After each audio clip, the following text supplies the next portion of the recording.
Hey everybody, it's Jason Blaha here. Now that my two obligatory informative videos are done for the day, it's time to talk about current events in the online fitness community. And some of my subscribers have awared me that Sean, a channel I normally support, made a video about pre-workouts. So let me put on my +5 hat of weaponsmithing, work on skill on my crafting a little bit, and let's talk about this. You know, this is going to be probably the first video that Sean has made that I'm going to be critical of, that I'm aware of.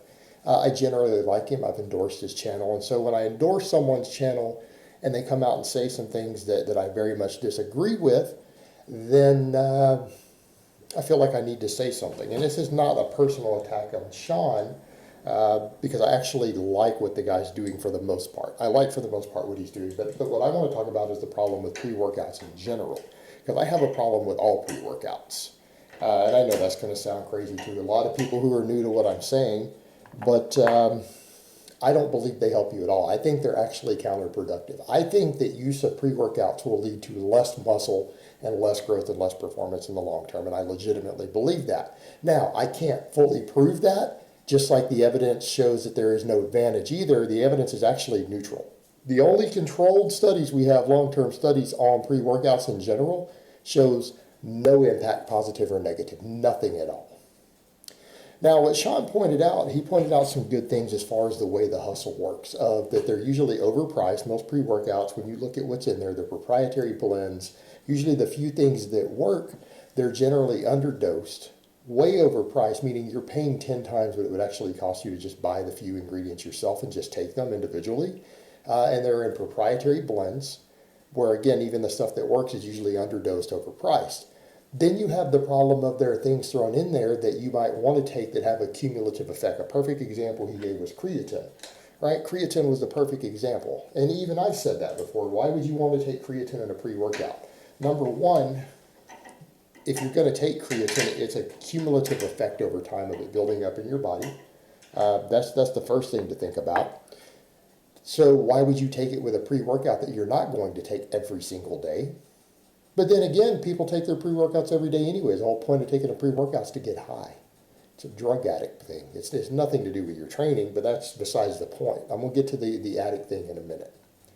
So actually, they would be taking it every day because you don't need it to work out. You need it to get a buzz. It's a drug addiction.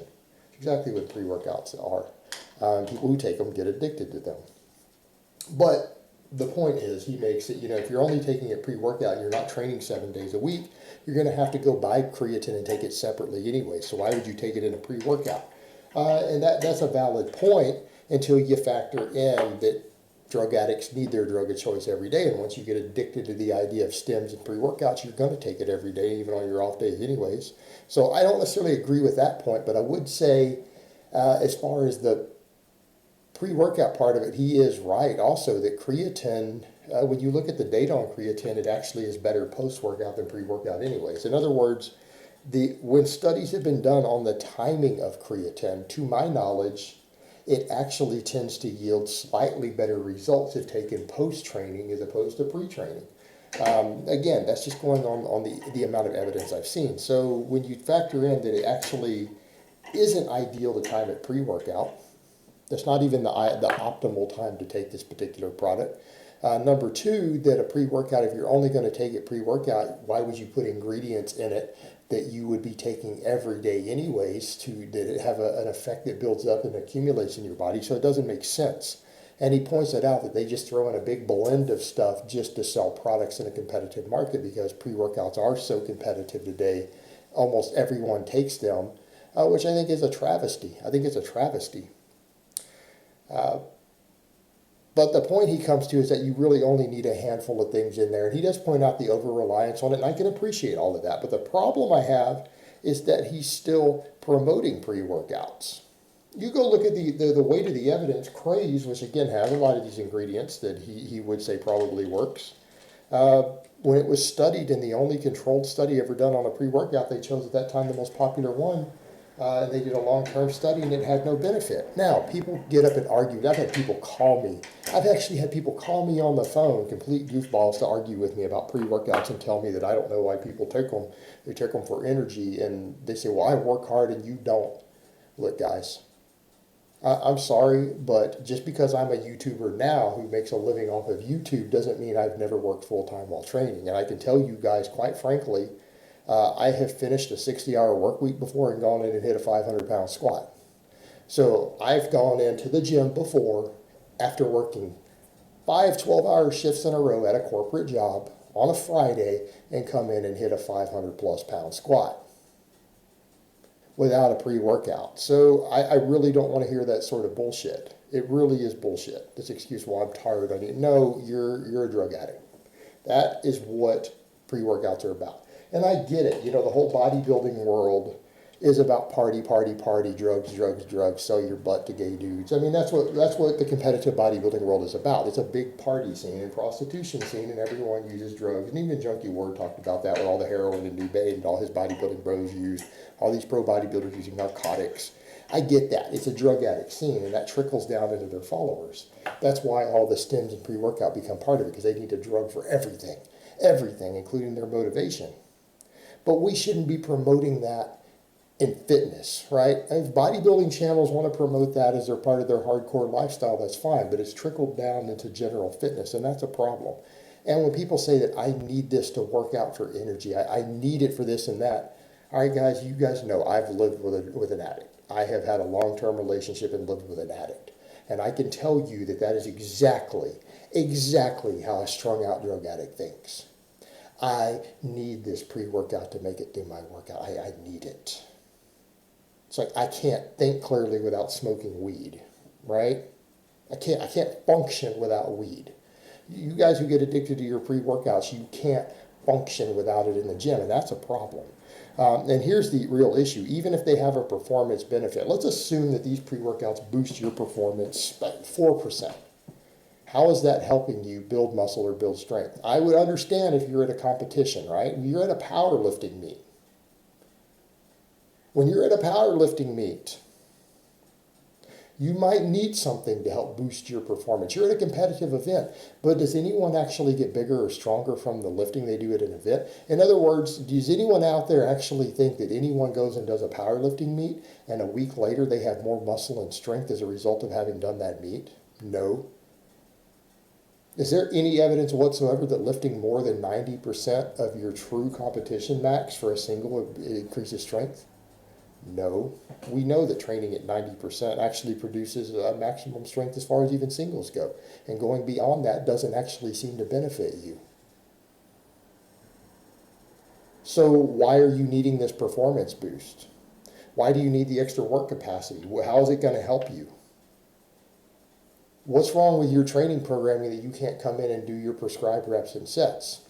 And that's the problem we get to, is that he points out, you know, a lot of these pre-workouts are being written by just people who are just bros. They're not even people who have a background in science. Exactly, and I think it's intentional. I think what happens, I think these same bros write these piss-poor drug programs. They write training programs with so much workload and volume, just needless junk volume, that requires drugs to recover from, that everyone's too tired and fatigued to do the work. They can't go to work and then come in and do the actual training session. They can't complete their training program that was given to them by this bro after working without a stimulant in their body, without a performance enhancer in their body. And over time, they can't recover. They can't adapt. They're not making the adaptations they need, so they need an edge. What I would suggest to Sean and everyone else out here talking about needing this performance boost, why do you need to train beyond your work capacity and your work and your recovery? Why do you need to do that? Why can't you just follow a proper training program? Why can't you get big and jacked while working within your body's work capacity, your maximum recoverable volume, your minimum effective volume, and proper progression? Why do you need a boost? And if you can't come into the gym and hit your prescribed reps and sets and lifts, and you shouldn't be doing more than that, let's come back over to that point. If your training session for the day calls for 3 sets of 10 with 245 on the bench press, why do you need an 11th rep? Why are you deviating from your programming? Who in the hell wrote your program? All right, if this is a problem, maybe you need to fire your coach. Instead of looking to a performance boost to help you get through the workout that's been poorly written and poorly programmed for you, maybe you need to fire whoever the hell wrote your training program. Why don't you guys learn how to train? Why don't you get on correct training programming? Why don't you sort your recovery issues? Why don't you get that extra sleep? Why don't you eat a little more carbs? Why don't you fix your garbage ass diet? Instead of needing a drug, although I can't train without this. You sound like a junkie, and I've lived with one. That's exactly what you guys sound like with this shit. You're a drug addict. And is this what we need to be promoting in fitness? Again, fix your training. Fix your training programming, and you won't need a bunch of stems to make it through your workout. That just cause you to train harder than your work capacity allows for, and then impede your recovery, so your next session sucks without the stem also. All right, quit following garbage ass programs written by guys who are trying to sell you pre-workouts, because that can be something that people can do also. They can write training programming that's terrible, that's going to require you to have stimulants if you do any sort of work or anything in between them in order to make it through the workouts. And they're just going to keep impeding your recovery so that you need something to boost you for the next training session. That's garbage ass programming. And you don't need a $30 or $40 a month product to fix your shitty programming. Because that's exactly what it is. Or it's to feed people's drug habit, their need to take something all the time. That's 90% of what's wrong with this community. Bad training programming and needing to take something. Needing to buy a product, something to put in your body to change your focus. I do. When I hear people say this, I feel like I'm living with an addict again. That's exactly what it feels like. That's what you guys sound like. I don't know, maybe you need to go into rehab. If you're that addicted to a pre-workout that you can't finish normal, proper training while working a normal job, maybe you need to go to rehab, because it sounds like you have a drug addiction problem. That's what it sounds like to me. Sean, maybe you need to say that instead of trying to pimp pre-workouts. Let's actually promote real fitness here. All right, guys, well, that's really all I have to say on that today. I hope it's been informative, and I will talk to you guys next time.